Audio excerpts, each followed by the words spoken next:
Model box art. How Jack LEYNNWOOD created the images that made us buy the models. Hello, everyone. Welcome to Celebrating Aviation with Mike Machat. Throughout my career, I've had many projects where I've had to depict an exact moment in time. Here we've got 10:45 on the morning of 14 October 1947.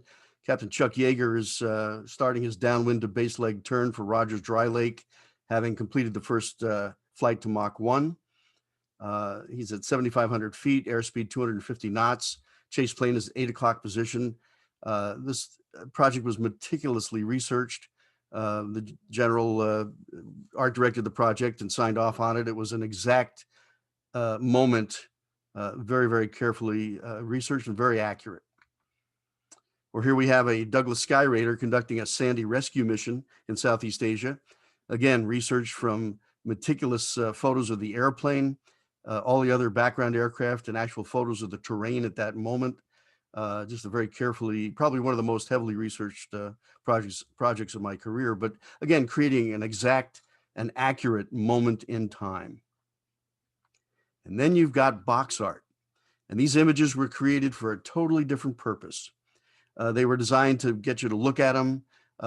We called it in art school the 3-second read. You'd hold this in your hand, you'd look at the box, and immediately it would register as to what you were looking at. It attracted your attention, got you excited, and hopefully made you buy the model. These images were so effective, they even worked at 1 by 3 inch size on the ends of the box on the shelf. You just look at these, even at these small sizes, you'd look at these boxes and know instantly which model you were looking at, what airplane it was. And what was in vogue in those days, in the 50s and 60s with illustration, especially in advertising, the artist did whatever it took to get you to look at these beautiful airplanes. Here we have Ren Wicks depicting a Lockheed 1649 Constellation with about a 250-foot wingspan. The thing looks like a sailplane. But again, this double-page spread in Life magazine attracted your attention, and I'm sure sold a lot of airline trips. People just had to fly in this elegant new airliner. Or you had Bob McCall on the cover of Popular Science depicting the giant of the sky DC-8 jetliner in 1958. And I mean, look at the flight deck. The people are purposely, half size, and the cockpit looks more like the bridge of the Starship Enterprise. I mean, just for comparison, here's a real DC-8 cockpit. And I don't say any of this demeaningly. I'm just making the point that these were devices that were used by the artists to convey size, speed, whatever had to be done to attract the viewer's attention. So this brings us to the models, where Jack LEYNNWOOD, considered the godfather of box art in my book, would have airplanes, dive bombing from 30,000 feet in a thunderstorm, or doing things that would never happen, but you'd look at it and it would attract your eye. Jack himself told me he did this to make you look at these boxes. Again, you had only a few seconds to make that connection. And so what I'd like to do now is share with you my top 10 favorite Jack LEYNNWOOD covers and talk about the devices and tricks that he used to get us to look at these images and hopefully buy the kits. Okay, here we go. Number 10, the North American X-15. Now, Jack, would he would do things in his art. I mean, you've heard the term move heaven and earth, and he would do that literally. Here you've got the moon and the earth, 40, 50,000 miles apart instead of 250,000 miles apart. And it was believable. Of course, this space plane was going to, leave lunar orbit and head back to land at Cape Canaveral. But in the X-15 cover, he did that. He just flopped the Earth and Moon. And so here's the X-15 rocketing out of Earth orbit, I guess, and going toward, we don't really know. It's man's first venture to the edge of space. The point is, it worked. You looked at this cover, that airplane was literally on the edge of space, and you had to buy that model. It was a beautiful kit, by the way. Number 9 is another X-15. This is a piece that Jack did for Aurora. And you look at this, and the airplane is rocketing towards you. But in green, you've got the perspective axes of the airplane. And there were two special devices that Jack employed in this cover that I thought were really cool. Number one, he moved the cockpit over about a foot. And number two, he bent the tail away from the viewer about 20 degrees. And this is done purposely, and it's to allow you to see the pilot in the cockpit easier and the NASA logo on the tail easier. But again, look at it, and it looks just right. Number 8, the MiG-21 kit from Revell. Now here you have a MiG-21, and it's about to be shot down by an F-8 Crusader, the MiG Master as they called it. Just one little thing. Here's the proper position for a Fox 2 shot with a Sidewinder, showing the target airplane. This is taken out of an F-15. And where's that missile going to go? Well, look, it doesn't really matter. And again, I say this with great respect and great reverence toward Jack's work. But these were the devices and the ways that he got us to look at these images. So that F-8, as far as we're concerned, is going to shoot down that MiG. Number 7, the Fairchild F-27 kit, beautiful airliner model, came with factory decals, but you had the option to get 6 or 7 different airlines if you wanted. Take a look at the tail of the F-27, specifically the horizontal stabilizers. There's a fair amount of dihedral or upward angle to these tail planes. And yet on the box top, the tail is just about parallel with the wing. Why? Because if he slanted it up to be accurate, it would disappear behind the wing and be kind of confusing. And this just made a much more compelling view of the tail of the airplane. Number 6, the P6M Seamaster. This is a reissue of the original S kit, first came out in 1956. And what we have here is the airplane laying mines from the rotary bomb bay. And again, using the perspective axes to the vanishing points in green. What Jack did with the tail of the airplane is he took the horizontal T-tail and slanted it to the right also about 15, 20 degrees. And why did he do that? So you can see the mines and the parachutes. Look at that cover, and it looks just right. Number 5. Oh, this is a great one. The Regulus 2. Many people have commented in some of my earlier programs that they remember having this kit and seeing these wires connecting the landing gear and wondering what was going on with that. These were ground safety wires to prevent the inadvertent retraction of the gear on the ground. This is an unmanned aircraft, obviously.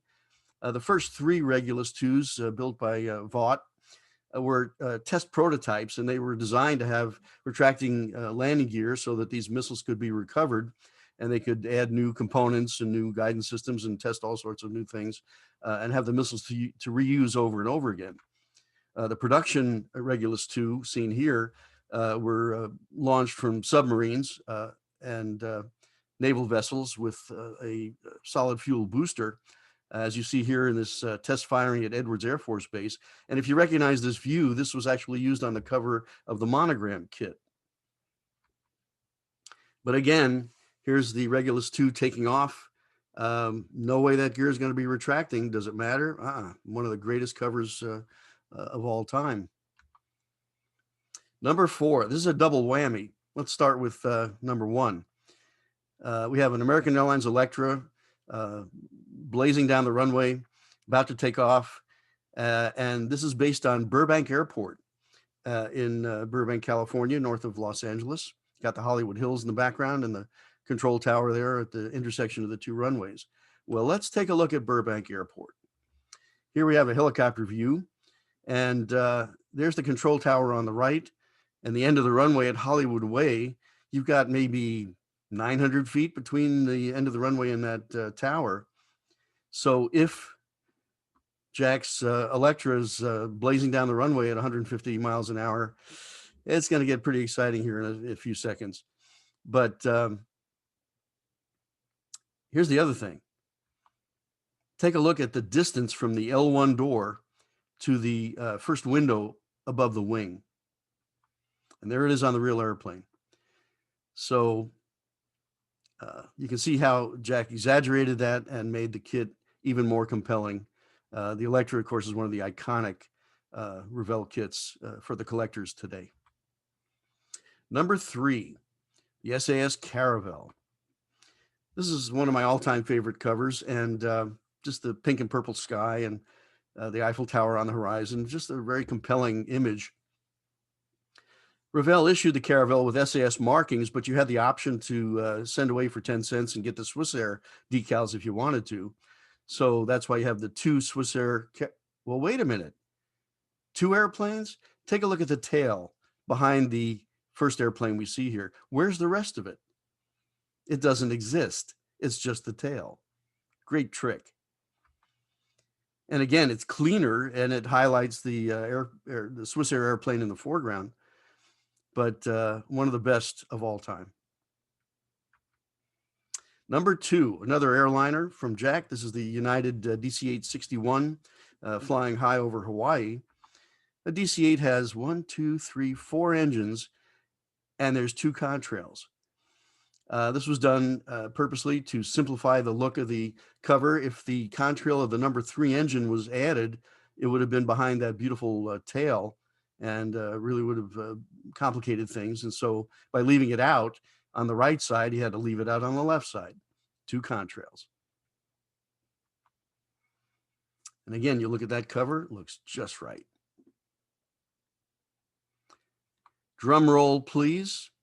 My number 1 favorite cover device of all time, the B-58 Hustler.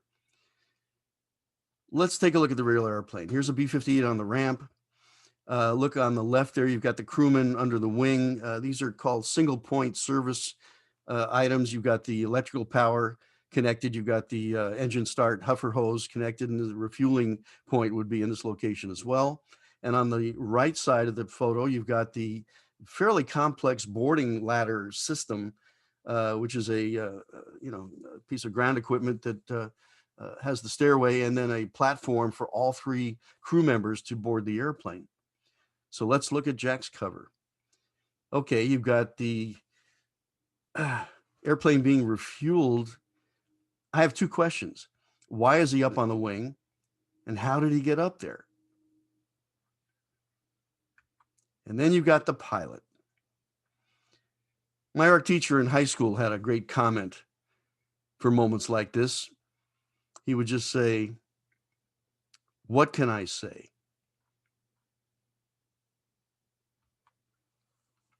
But look at that cover. One of the best.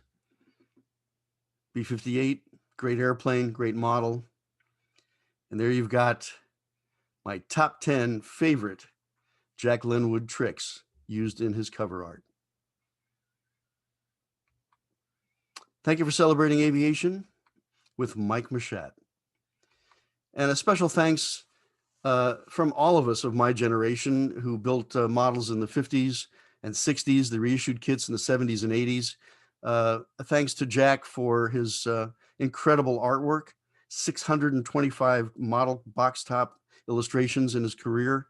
And I think he had an impact on all of us, whether it began careers in the military or in aviation, or just sparked the love of models that we all have even to this day. We owe Jack a great thank you and debt of gratitude.